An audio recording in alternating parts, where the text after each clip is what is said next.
یہاں مفسرین نے ایک بات لکھی ہے اس آیت کے تحت کہ فرمایا جو زمین پہ چلنے والا ہے اس کا رزق اللہ کے ذمے.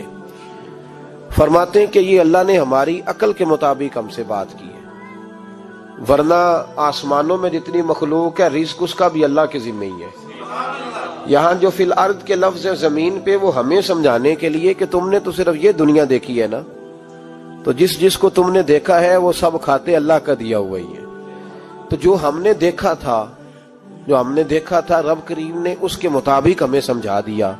فرمایا کچھ تو تم نے دیکھے نہیں، چلو ان کی تم سے بات نہیں کرتے، پر جو تم نے دیکھے ہیں ان سب کا رزق کس کے ذمے ہے؟ اللہ کے. میرے محبوب کریم علیہ الصلوۃ والسلام نے فرمایا اللہ پہ بھروسہ رکھ کے سویرے نکل جانا رزق کی تلاش میں. کس پہ بھروسہ رکھنا ہے؟ نکلنا تمہارے ذمے ہے. یہ نہ کہنا کہ گھر بیٹھوں گا تو یہیں آئے گا، نکلنا تمہاری ذمہ داری ہے. جتنی ذمہ داری ہے وہ پوری کرنا. اللہ پہ بھروسہ کر کے نکل جانا تمہاری ذمہ داری ہے. رب کا ذمہ ہے تمہیں رزق دینا، وہ ضرور تمہیں رزق پہنچائے گا. یا رسول اللہ صلی اللہ علیہ وسلم کس طرح پہنچے گا؟ تو ذرا حضور کے لفظوں کا حسن بھی دیکھیے. نبی پاک صلی اللہ علیہ وسلم نے فرمایا جس طرح موت تمہیں ڈھونڈ لیتی ہے نا کہ تم کہاں موجود ہو، جب وقت آتا ہے تو انسان پاکستان میں ہو تب بھی آ جاتا ہے، جدہ میں ہو تب بھی آ جاتا ہے، مکہ میں ہو یا مدینہ طیبہ میں وقت پھر بھی آ جاتا ہے. فرمایا جس طرح موت تم جہاں بھی ہو تم تک پہنچ جاتی ہے نا، اس طرح تمہارا رزق بھی تم جہاں موجود ہوتے ہو اللہ وہاں پہنچا دیتا ہے. تو یا رسول اللہ صلی اللہ علیہ وسلم کس انداز میں؟ تو فرمایا نکل جانا تمہاری ذمہ داری ہے. فرمایا سویرے پرندے بھی نکل جاتے ہیں اور شام کو جب لوٹتے ہیں تو اللہ انہیں پیٹ بھر کے روزی عطا فرماتا ہے. حالانکہ ان کو نہیں پتا ہوتا ہمارا کارخانہ کہاں ہے، ہم نے کہاں جا کے مزدوری کرنی ہے. ان کو نہیں پتا ہوتا کہ ہمارا دفتر کہاں ہے، ہم نے کس آفس میں بیٹھنا ہے. ان کو نہیں پتا ہوتا کہ ہم نے کہاں جا کے مال خریدنا ہے اور کہاں سے ہم نے پھر اس کو دوبارہ بیچنا ہے. انہیں خبر نہیں ہوتی. اللہ پہ بھروسہ کر کے نکل جاتے ہیں. نکلنا تو تیرے ذمے ہے کہ نہیں؟ فرمایا وہ تو ڈیوٹی کر، شام کو اللہ جو رب پرندوں کو روزی دیتا ہے وہ تجھے بھی عطا فرمائے گا. تو جس حال میں ہے، کیونکہ تو نے اپنا یہ حال خود نہیں بنایا، جس نے بنایا ہے وہ بڑا بہتر جانتا تھا کہ تو اسی حال میں اسے اچھا لگتا ہے. تو اسے اسی حال میں، ایک بزرگ تھے تو ان کی طبیعت بڑی علیل ہو گئی، بیمار ہو گئے، تو اللہ نے آزمائش دی تو کیڑے پڑ گئے وجود میں. ایک کیڑا یہاں سے کھا رہا تھا، اللہ والے بڑے راضی رہتے ہیں اس کی رضا پہ. تو کیڑا یہاں کھا رہا تھا تو نیچے گر گیا، تو بابا جی نے اٹھا کے پھر وہاں رکھ لیا. کہنے لگے جب اس نے تیری ڈیوٹی مجھے کھانے کی لگائی ہے تو میں اس بات پہ راضی ہوں، تو نیچے کیوں گرتا ہے؟ بس ٹھیک ہے کھا، جب اس نے تجھے ڈیوٹی جو تیری لگائی ہے. سالبہ بن عبد الرحمن ایک صحابی تھے، سالبہ غالباً نبی پاک صلی اللہ علیہ وسلم کی خدمت میں آئے. کہنے لگے یا رسول اللہ صلی اللہ علیہ وسلم غربت بڑی ہے، میرے لیے دعا کریں اللہ زیادہ مال دے. تو محبوب صلی اللہ علیہ وسلم نے فرمایا تو جس حال میں اچھا ہے وہ تیرے لیے بہتر ہے، جس میں تو ہے وہی حال تیرے لیے. مشکل ہے نا یہ جواب سننا. یا رسول اللہ صلی اللہ علیہ وسلم دعا کر دے. تو محبوب نے کیا فرمایا؟ فرمایا تو جس حال میں ہے نا وہ حال تیرے لیے بہتر ہے، اسی میں رہ. کہ نہیں حضور دعا کریں. فرمایا سالبہ تو باز آ جا. حضور دعا کریں. فرمایا تو باز آ جا. 2-3 دفعہ کا ضد کی. محبوب نے فرمایا جا پھر اللہ تجھے زیادہ پیسے دے گا. چند بکریاں خریدی، اتنی برکت ہوئی کہ بکریوں کے ریوڑ بن گئے. پھر کچھ بکریاں بیچ کے گائے خرید لی، ان کے بھی ریوڑ ہو گئے. پھر کچھ اونٹنیاں لے لی، ریوڑ ہی ریوڑ. پہلے 5 وقت مسجد میں آتے تھے، اب فجر اور عشاء رہ گئی. پھر مال زیادہ ہوا تو مدینے شہر میں کوئی جگہ ہی نہیں، مدینے سے باہر حویلی خریدی، پھر جمعہ ہی رہ گیا. جمعے کے جمعے آتے. زکوٰۃ کا حکم آیا. میرے نبی کریم علیہ السلام نے حضرت ابو ہریرہ کو بھیجا. فرمایا جا اسے کہہ تیری زکوٰۃ بنتی ہے 2.5%. تو سالبہ کے پاس حضور نے پیغام بھیجا. پہلے تو کہا تیرے لیے بہتر نہیں مال. جب اصرار کیا تو بڑی برکت ہو گئی، بڑا آیا تو فرمایا زکوٰۃ دے. 2.5% زکوٰۃ ہے. اب جب سوچا کہ 5 اونٹوں پہ ایک بکری جائے گی اور بڑا سارا مجھے دینا پڑے گا، اب جب غور کیا تو یہ تو نہ کہا کہ میں نہیں دیتا، حضرت ابو ہریرہ سے کہنے لگے نبی کریم علیہ السلام کی خدمت میں عرض کرنا کہ میں خود آؤں گا۔ حضرت ابو ہریرہ نے آ کے عرض کی یا رسول اللہ صلی اللہ تعالی علیہ وسلم، حضور وہ کہتے تھے میں خود آؤں گا۔ تو کہتے ہیں محبوب نے ٹھنڈی سانس لی، فرمایا اسے کہا تھا کہ تیرے لیے مال بہتر نہیں، اب ہلاک ہو گیا، ہائے افسوس ہلاک ہو گیا۔ ان کو بھی تھوڑی دیر کے بعد احساس ہوا کہ یہ میں نے کیا کیا، نبی پاک کو ہی کہہ دیا نہیں ہے، حضور کو کہہ دیا بعد میں آؤں گا۔ اب دوڑے آئے، عرض کی حضور میں سارا کچھ لے کے آیا ہوں، قبول کر لیں۔ محبوب نے فرمایا گویا بلال حبشی کی خشک کھجور بھی قبول ہے، اور صہیب رومی ایک اٹی بان کی لائے تو وہ بھی قبول ہے، اور عمار بن یاسر اور مصعب بن عمیر اگر 2 دینار دے جائیں اور کوئی پرانا جوڑا کسی سپاہی کے لیے چھوڑ جائے تو وہ بھی قبول ہے، لیکن تو اپنا لاکھوں لے کے چلا جا، تیرا کوئی نہیں قبول، معاف کر دیں۔ فرمایا جا معاف کیا، پر پیسے لے کے نہ آنا۔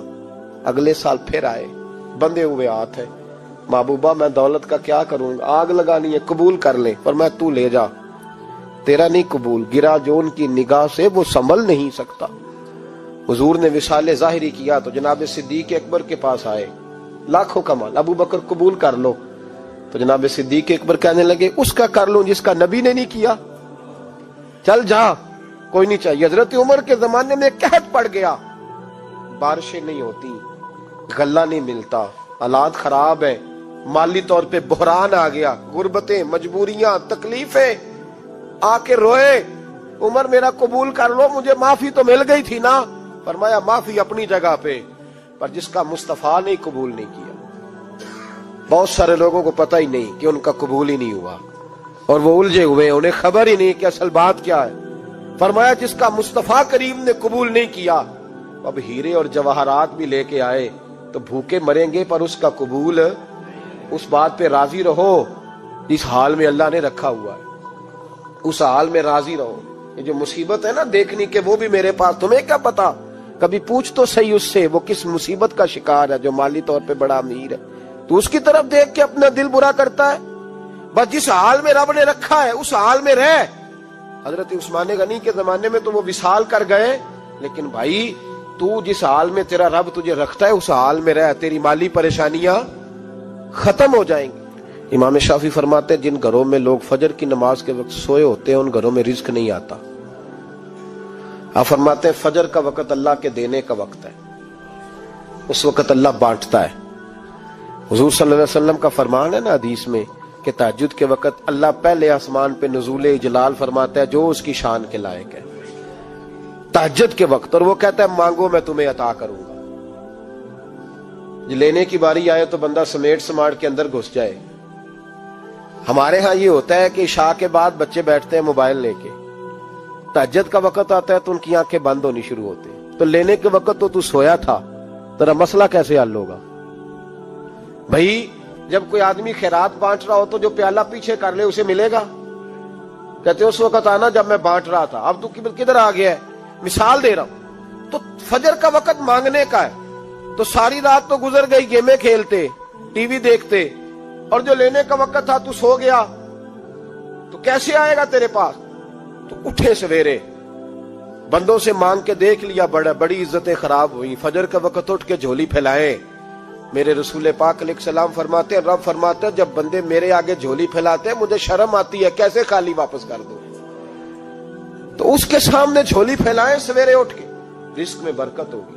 اور پھر ایک اور بات، 5ویں بات، رزق میں تنگی اس وقت ہوتی ہے جب ہم مال غلط جگہ پہ خرچ کرتے ہیں۔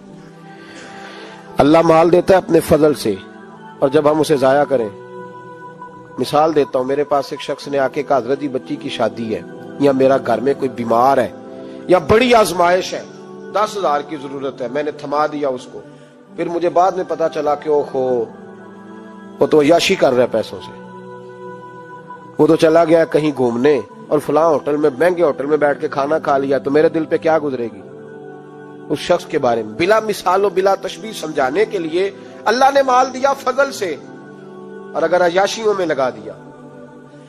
صوفیاء فرماتے ہیں کہ اگر ایک دھیلا تو حرام جگہ پہ خرچ کرے نا، ایک دھیلا، تو 1,00,000 دینار کی برکت تیرے گھر سے اٹھ جاتی ہے، ایک دھیلا حرام جگہ پہ۔ قرآن مجید کی آیت پڑھتا ہوں، رب فرماتا ہے وَمَنْ أَعْرَضَ عَنْ ذِكْرِي فَإِنَّ لَهُ مَعِيشَةً ضَنْكًا، بڑی سخت آیت ہے۔ وَمَنْ أَعْرَضَ عَنْ ذِكْرِي، فرمایا جب تم میرے تذکرے سے، میرے ذکر سے منہ پھیر لیتا ہے، فَإِنَّ لَهُ مَعِيشَةً ضَنْكًا، تو میں تیری معیشت کو، تیرے رزق کو تنگ کر دیتا ہوں، پھر تیری زندگانی تنگ ہوتی، اور جس کی زندگی اللہ تنگ کرے اس کی کوئی کھول سکتا ہے؟ کہتے ہیں بڑی جگہوں پہ گیا ہوں، بڑی پھوکے مروائی، بڑے دم کرائے، حالات صحیح نہیں ہوتے، تو مسجد آ کے توبہ کر۔ وہ کہہ رہا فَإِنَّ لَهُ مَعِيشَةً ضَنْكًا، اعلان ہے قرآن پاک کا کہ جب تو میرے ذکر سے منہ پھیرے گا، روٹی میری کھائے اور پیسے لے کے عیاشی کرے، مسجد آئی نہ۔ حکم تو یہ ہے کہ جتنی جتنی نعمت بڑھتی جائے سجدے بڑھنے چاہیے، لیکن ہم لوگ سجدے کم کرتے جاتے ہیں، فرض نماز بھی نہیں پڑھتے، پھر رزق تنگ ہوتا ہے، پھر اللہ کے عدل کا نظام چلتا ہے، پھر خرابی ہوتی۔